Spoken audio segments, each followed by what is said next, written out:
And sir, with all respect, Donald Trump is deceiving. He is playing you for a chump. Next on Newsmax Prime, an interesting encounter in Indiana. Ted Cruz goes toe-to-toe with a Trump supporter. Is the Texas senator winning votes and influencing Hoosiers? And now, on the eve of the Indiana primary, new national polling puts Donald Trump ahead of Hillary Clinton. Is it still too early to talk about November?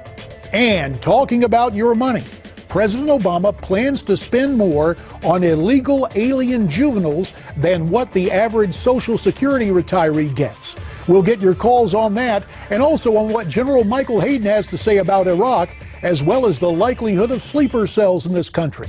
Your right to free speech via the telephone, a new and vital part of Newsmax Prime starting right now.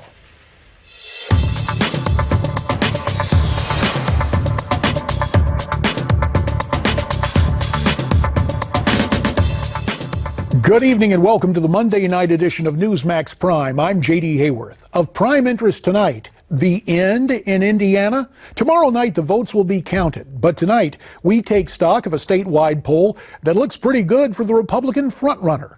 That new NBC News Wall Street Journal Marist poll shows Donald Trump approaching the 50% mark, leading with 49%, Senator Ted Cruz 15 points back at 34%, and Ohio Governor John Kasich, who, in collaboration with Cruz, quit campaigning in Indiana to concentrate on Oregon and New Mexico, still registers in the Hoosier state with 13%. So, will tomorrow's votes verify what that poll predicts and, for all intents and purposes, end the Republican campaign? Miranda Kahn has more. JD, it seems like we say this before every big primary, but tomorrow's Indiana primary really could be crucial for Cruz, not just in terms of regaining momentum, but in terms of survival. I am in for the distance. As long as we have a viable path to victory, I am competing to the end. And the reason is simple. Listen, this isn't about me. It isn't about Donald Trump. It isn't about any of the candidates. This is about our country and our future. But if that future includes Donald Trump as a Republican presidential nominee, that's something Cruz refused to discuss yesterday with Chuck Todd on NBC's Meet the Press. Donald says he'll fly him back to their country. But are you first. going to support him? We will lose. I understand what you believe in the Republican Party. Can you support him? Can you tell your delegates, Chuck, lay down your arms and support Donald Trump? Well, you may not. Chuck, you realize that. I recognize that many in the media would love for me to surrender to Donald Trump. It's not about the means, media, number one, that Hillary Senator, wins, it's about the numbers. It's about the numbers. He may win. Republican voters are the ones rejecting you. This is not a media conspiracy, Senator. But this afternoon in Marion, Indiana, Cruz was more than willing to engage Trump supporters who showed up to heckle him. No! Let me ask you. Career politicians have killed America! You are the problem. Let me ask you. You are the problem, politician. You are the problem. Can I ask you something? No. Can I ask you something? Cruz's running mate, meanwhile, ran into a few bumps of her own today.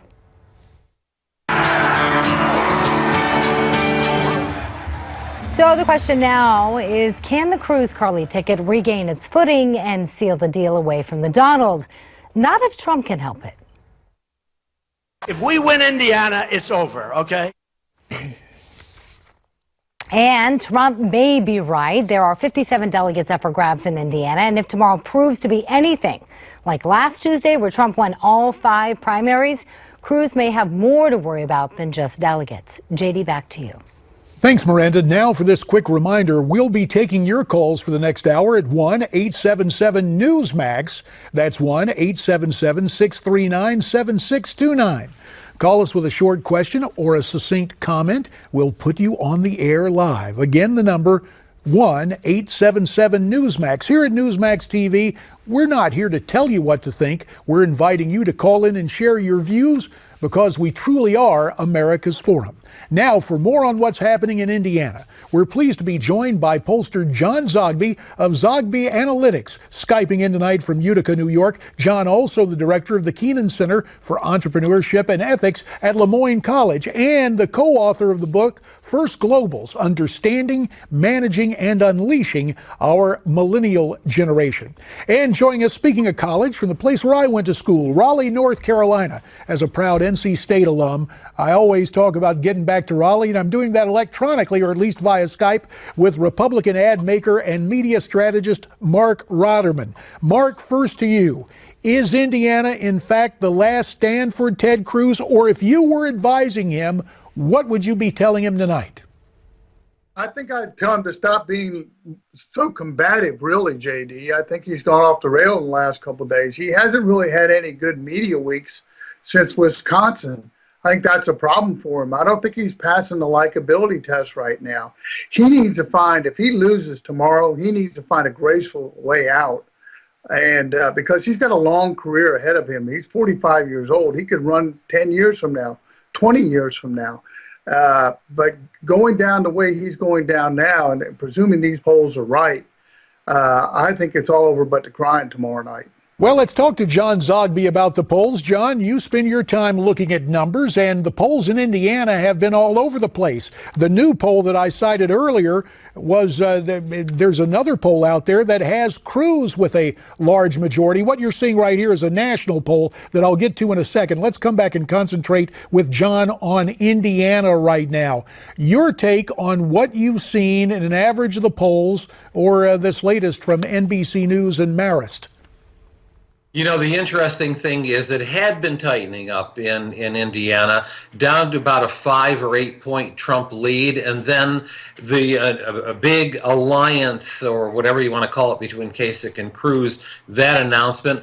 And, you know, I'm inclined certainly to trust the Marist poll. I've had years of watching Lee Miringoff over at Marist. 15-point lead for Trump, and essentially what it looks like is that Cruz-Kasich gambit actually worked in Donald Trump's favor. That's the difference right now between the previous two polls and the 15-point lead that Trump has. Kasich going from about 21 or 22 down to 7, and Cruz staying where he is, Trump picking up those 7 or 8 points himself. And John, a quick follow-up in the situation there in Indiana. So no bump from Carly joining him on the ticket?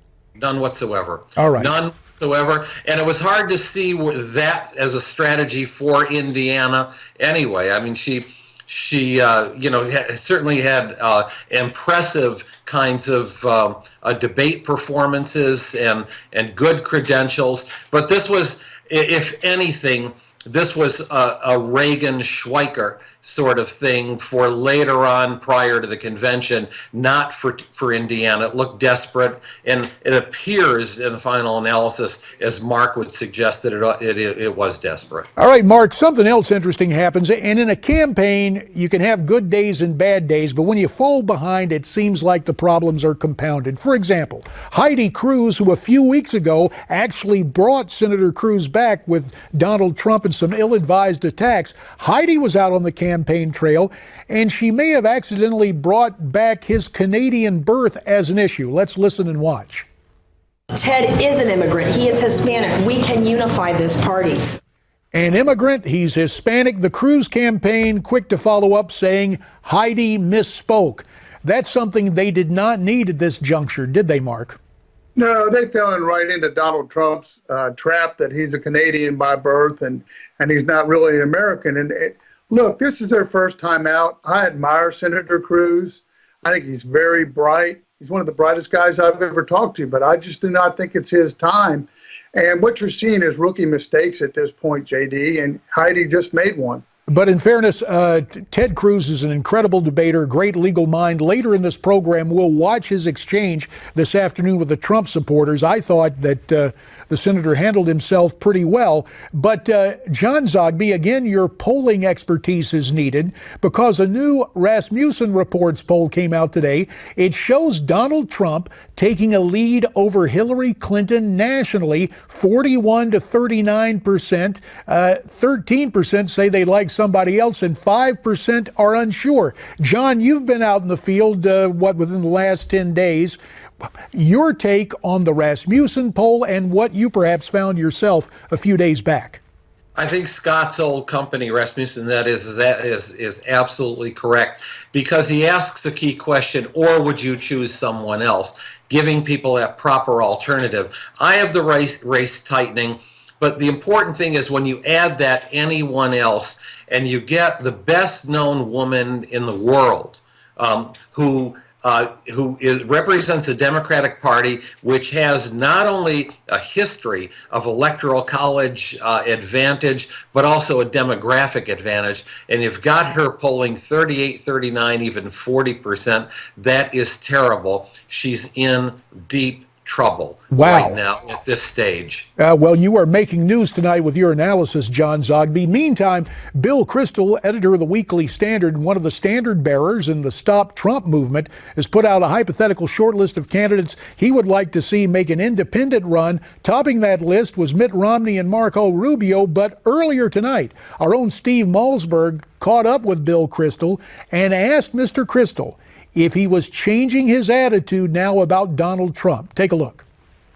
You know, for me, it's more of a matter of character. And I don't know that you can change your character at age 69, and given the things he said even very recently about other people and the way he demeans other people. But I mean, I guess never say never. On the one hand, I'll say never Trump, and on the other hand, I'll say never, but never say never. And I'll leave it. Okay, fair ambiguous. enough. All right, so what about that, Mark? You're the communications guy. Is Kristol softening up toward Donald Trump? Well, you know, he's just not getting any takers. Marco's warming up to Trump. Romney's not going to run again. There's no vehicle to do that, JD. So I think that my good friend Bill has been kind of swinging at windmills. Obviously, Trump's not his first choice, but I think the never Trump mechanism or deal that's been happening, and the people who've been trying to make that work, it's just faltering right now, and I actually think it's collapsing. About 40 seconds remain. Very, very quickly to you, John Zogby. I know you usually look at numbers instead of words, but Marco Rubio has been making all sorts of kind remarks about Donald Trump. Do you think he still has national ambitions and is trying to get the number 2 spot on the Trump ticket? I honestly think that he is. Politically, he doesn't have a home right now. You know, he's given up his Senate seat. Hard to see his political future in the state of Florida, or any political future right now from the vantage point of 2016. He's youthful. He's a good debater. He's Latino. Why not? All right, and why not you guys stay with me through the break, because we've got other issues to discuss, and you at home, you stay with us too. In fact, pick up your phone and call me, 1-877-NEWSMAX, 1-877-639-7629.